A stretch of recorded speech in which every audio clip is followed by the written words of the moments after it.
Hello dear student, इस question का अपन video already बना चुके हैं, डाल भी चुके हैं, लेकिन कुछ बच्चों के कमेंट आए थे जिसके अंदर ये लिखा हुआ था, सर इसमें एंगल कैसे लिया गया था आपने यहाँ पे। तो देखो, मैं एक बार दोबारा से इस क्वेश्चन को एक्सप्लेन कर देता हूँ। एक पार्टिकल है, उसमें अपने पास में t=0 पर पॉइंट ए पे था, और ये अपने पास ABCD पाथ के लोग गया है। इसकी स्पीड ये दे रखी है, स्ट्रेट है, ये सारा कुछ दे रखा है, रेडियस दे रखी है।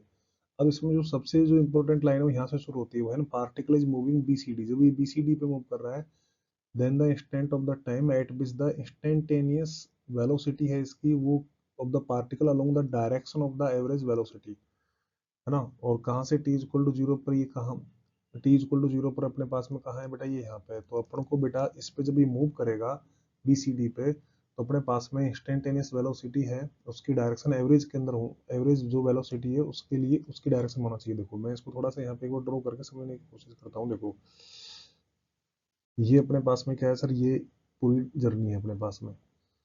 तो यहाँ पर अपने पास में देखो, ये मान लो ये वाला पॉइंट है वो अपने पास में, जिसको C पॉइंट बोल दिया मैंने। तो यहाँ पे अपने पास में क्या है सर, इस टाइम पे वेलोसिटी तो टेंजेंशियल रहेगी।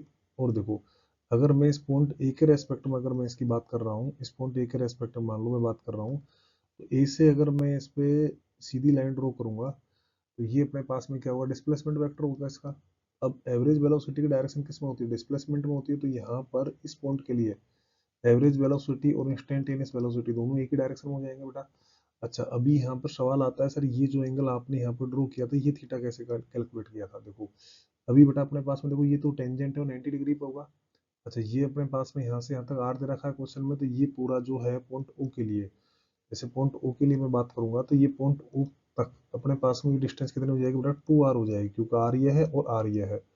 अच्छा, ये जैसे अपने पास में आप देखो, अपने यहाँ से बात करेंगे, देखो तो इस ट्राइंगल से अगर मैं बात करूंगा, फ्रॉम ट्राइंगल AOC से, ये पॉइंट बी था अपने पास में, तो देखो फ्रॉम ट्राइंगल अपन बात करेंगे बेटा किससे, OAC से बात कर लेते हैं, OAC से। तो यहाँ पे देखो अपने को हाइपोटेनियस पता है, मतलब, है ना, और अपने पास में क्या है, और ये अपने पास में देखो, ये तो अपने पास आर होगा ही होगा बेटा अपने पास में जो। तो अपने पास में क्या है बेटा, यहाँ पर हाइपोटेनियस पता है और बेस पता है, तो यहाँ पर मैं कोस थीटा लगा सकता हूँ। देखो कोस थीटा, तो कोस थीटा अपने पास में क्या होगा बेटा, बेस अपन में बेटा हाइपोटेनियस। बेस अपने पास में कितना होगा बेटा, आर, और हाइपोटेनियस कितना होगा बेटा, 2r। तो यहाँ से अपने पास में देख रहे हैं सर, ये कोस थीटा की वैल्यू कितनी आएगी बेटा, हाफ आ जाएगी। इसका मतलब अपने पास में थीटा कितना आ गया बेटा, थीटा आ गया बेटा π/3 रेडियन आ गया। ठीक है। तो ये बच्चों का काफी डाउट था कि सर ये एंगल कैसे आया। तो ये इस तरह से एंगल आया बेटा, है ना। ये π/3, यहाँ पर अपन टेंजेंट, इससे सीधी लाइन थी ना, ये सीधी लाइन, इसी से अपने बेटा इसको ड्रॉ किया।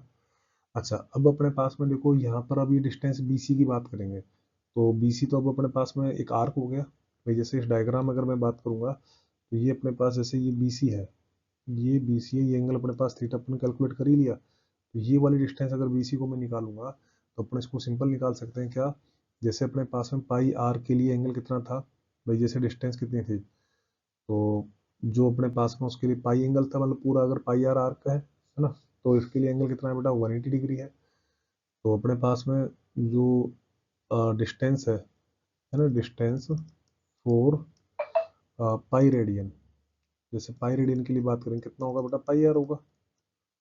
सो डिस्टेंस की बात करेंगे, डिस्टेंस फॉर π/3 रेडियन, तो π/3 रेडियन की डिस्टेंस की बात करेंगे अपने पास, तो कितना हो जाएगा सर, πr अपन बेटा पाई इंटू में कितना होगा बेटा, π/3 हो गया।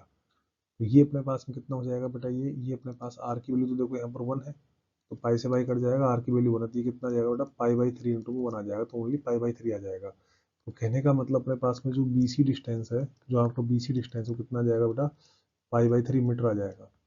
अच्छा, AB तो अपने पास में ऑलरेडी कितना है बेटा, AB अपने पास में कितना था, आर था, तो इसका मतलब ये आर अपने पास 1 मीटर था, ये तो 1 मीटर हो गया। अब अगर मैं बात करूंगा टोटल डिस्टेंस की बात करेंगे अपन, तो अपने पास में देखो, अच्छा ये यहाँ पर अपन टोटल डिस्टेंस की बात करूंगा मैं, टोटल डिस्टेंस, तो टोटल डिस्टेंस अपन बात कर रहे हैं बेटा, टोटल डिस्टेंस कितनी हो जाएगी बेटा, AB प्लस का BC। ये डिस्टेंस है अपने पास में, देखो AB है, डिस्प्लेसमेंट तो खैर D था अपने पास में, उसको D1 बोल देता हूँ डिस्टेंस को। तो AB अपने पास में कितना है बेटा, 1 है, और ये कितना है बेटा, π/3 है। तो ये अपने पास में टोटल डिस्टेंस हो गया बेटा मीटर में। ठीक है। तो अब अपने पास में जो स्पीड है वो कांस्टेंट थी, कितनी दे रखी है बेटा, 1 प्लस का π/3 दे रखी है, कितनी दे रखी है, 1 प्लस का π/3 दे रखी है अपने को। अब अपने को निकालना है टाइम, तो इस टाइम की बात करेंगे तो t=0 तो यहाँ पे था, तो टाइम बटा डिस्टेंस अपन में क्या हो जाएगा, ये स्पीड हो जाएगा, तो ये अपने पास दोनों ही सेम है। तो यहाँ पर 1 प्लस का पाई बाई 3 हो गया बेटा, और ये भी कितना हो गया, 1 प्लस का पाई बाई 3 हो गया। तो यहाँ से अपने पास टाइम की वैल्यू कितनी हो जाएगी बेटा, 1 सेकंड हो जाएगा। कितना हो जाएगा, 1 सेकंड हो जाएगा।